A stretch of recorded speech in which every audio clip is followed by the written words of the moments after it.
O Departamento de Futebol e a Comissão Técnica, eles nos apresentaram uma relação de possíveis e necessárias contratações de determinadas posições, além daqueles atletas que tinham contrato e que permaneceram no grupo para 2016.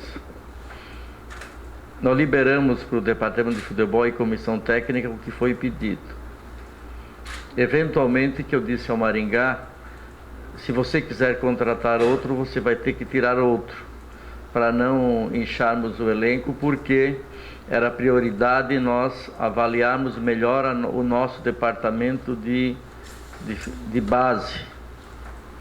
E às vezes, quando você não consegue o resultado, você começa a buscar desculpa. E eu fico cabreira, para não falar outra coisa, quando você começa a buscar desculpas que não existem.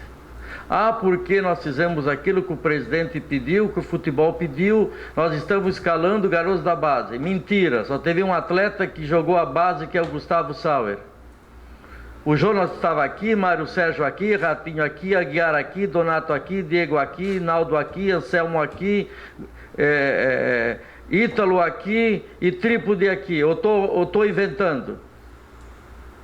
Acho que a garotada da base deviam ter tido mais oportunidade. E tem um menino muito promissor no Joinville que sequer jogou uma partida inteira esse ano e foi titular mais de 15 partidas na Série A, que foi o Cadu. Vocês acham que o Cadu desaprendeu de jogar? Então, o discurso ele tem que estar afinado com o que acontece em campo. Futebol, você não engana mais nem o cego. Nem o cego você engana mais no futebol. Então, você tem que ter um discurso afinado. Foi dito ao Maringá, vamos olhar com mais carinho a divisão de base. Eu vi numa conversa aqui paralela, lá no almoço, aqui no CT, o Maringá e o Hermes falando sobre 2 garotos da base. A primeira pergunta que o Hermes fez ao Maringá, posso falar? Não me pediu segredo. Por que o Cadu não está jogando esse time? O que aconteceu com o Cadu? Né? Aí o Maringá disse, olha, nós temos um menino aqui, puxa, um atacante técnico chamado Adriano, é isso, Maringá? Mas por que não foi? E, viu, Júlia? Porque o presidente escala. É a primeira vez que eu venho no CT esse ano. Então, assim, Gabriel, o Maringá nos solicitou a renovação do Donato. Ele entendeu que devia trazer um outro zagueiro, trouxe Vitor Oliveira. Ele nos pediu 2 volantes. Claro que nós o conhecíamos, e acho os nossos 2 volantes disparados, excepcionais jogadores. Aliás, o Diego Felipe fez 8 gols no Avaí de bola parada, aqui nem cabeceou, nem não chegava no escanteio. O Dionis, Diego Felipe. Acho que o nosso nível de volante é melhor do que o da Série A do ano passado. E nos pediu o Felipe Alves, né, Maringá? E nos pediu o William Paulista, né? E acho que o que mostrou em pouco tempo vai dar bastante trabalho. Então, o que nos foi solicitado, e existe um planejamento que eu já estabeleci com o Johnny, que vai pagar conta de abril em diante. Aqui no Joinville é assim, pagar conta, por isso que ninguém quer ser presidente.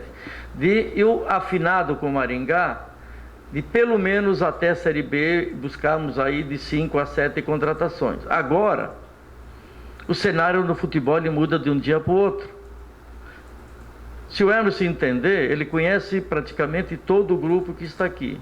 Se não foi atleta dele, jogou contra ele. Pode perguntar para ele que ele conhece. Cidadão aqui tem uma cartilha que só eu conheço. Ele vai ter que sentar com o Maringá, vai ter que sentar com o pessoal do futebol, e conhecendo como eu conheço o Emerson, ele vai avaliar com muito critério. O Emerson tem uma forma de trabalhar que às vezes eu não concordava. E às vezes vocês não concordavam. Porque eu vi, às vezes, muitos de vocês criticarem isso. Você fazia uma contratação e você estava ansioso para ver o atleta entrar em campo. E o Emerson não, ele só vai entrar no momento que ele estiver preparado para entrar. É uma forma dele trabalhar. Então ele vai fazer isso com todos os atletas. Ele sabe que tem muita coisa para corrigir no Joinville. Nós temos atletas aqui, Júlio, de Série A, que jogaram a Série A, que hoje estão se arrastando dentro de campo. Não adianta a gente querer tapar o sol com a peneira. Isso não é culpa minha, não é culpa do Maringá, não é culpa de... E não vou culpar ninguém. Não é só o PC que é o culpado, os jogadores também são culpados. Eu vou ter uma conversa com eles depois. O que a gente viu ontem foi vergonhoso para o sócio, para o torcedor. Não é o Joinville que nós queremos ver na arena. Eu repito, falei na coletiva. E quando você começa a enxergar o torcedor do Joinville que ama esse clube ir embora no intervalo, como eu vi ontem, lá de cima do quarto piso assistindo, as famílias indo embora no intervalo. Olha, eu vou falar uma coisa para vocês. Ontem eu já tinha pensado uma coisa e disse hoje, independente de qual fosse o resultado, eu ia fazer mudança. Eu tenho que pensar no Joinville futuro, não no Joinville presente. Se o presente não está bom, o futuro não vai ser mudado. Porque nós tínhamos uma comissão técnica que estava aqui, nada contra, há 7 meses, e trabalhando sequencialmente com 60%, 70% do mesmo grupo do ano passado. E eu critiquei o PC numa única condição. E ele concordou comigo na coletiva que ele falou ontem para vocês. Eu não vi uma repetição do Joinville entrar em campo nesse ano a mesma escalação, ou vocês viram. E a mesma opinião do superintendente de futebol, porque nós conversamos.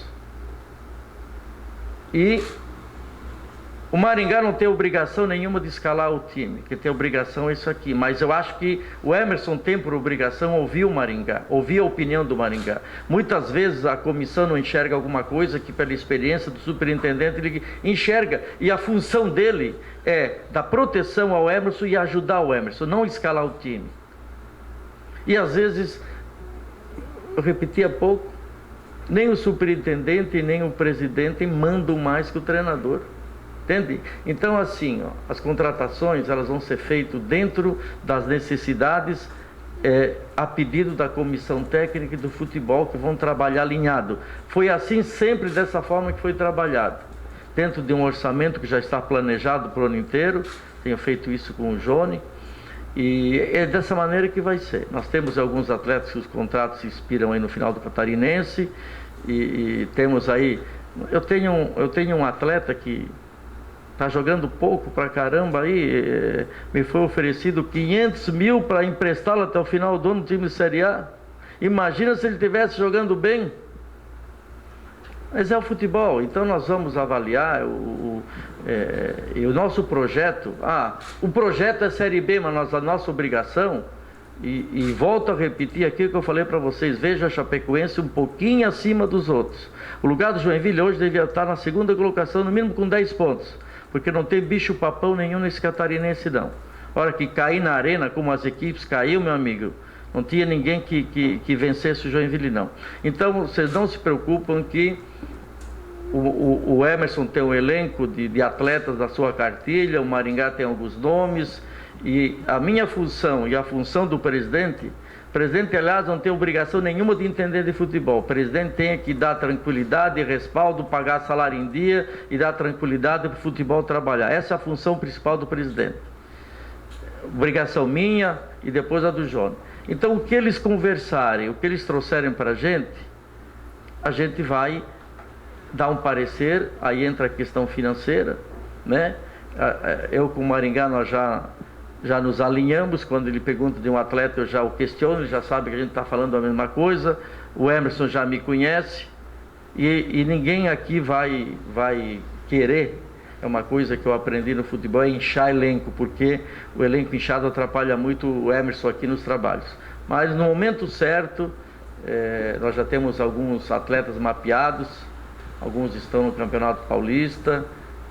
No momento certo, o Joinville vai fazer o que deve fazer legalmente, buscando aí os atletas aí para terminar um catarinense bem e começar uma Série B bem. Esse é o segredo do Joinville para 2016. Segredo não. Se você quiser largar bem uma competição, você tem que estar muito bem, porque lá na frente, os pontos que você perde no início podem fazer falta.